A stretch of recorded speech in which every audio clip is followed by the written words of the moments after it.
УЈП ги објави резултатите од 266 контроли спроведени во ноември годинава. Кај 104 правни субјекти се откриени неправилности, што е сигнал за широко распространета фискална недисциплина. Во црната листа влегуваат Кратово, Кочани, Свети Николе, Дојран, Делчево, Берово. Ризични градови со над 70% прекршоци во Штип 81,8%, Гевгелие Радовиш со 71,4%, Неготино 66,7% и Струмица со 57,1%. Овие средини остануваат под лупа на инспекциите.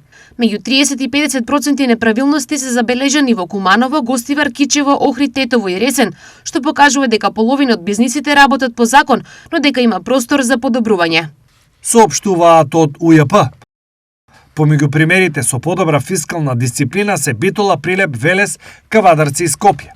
УЈП најави дека градовите со највисок процент на прекршоци ќе бидат приоритет во следниот бранд контроли. Санкциите досега вклучуваат глоби за неиздавање фискални сметки, непоседување фискална опрема и ненаведување дневни извештаи.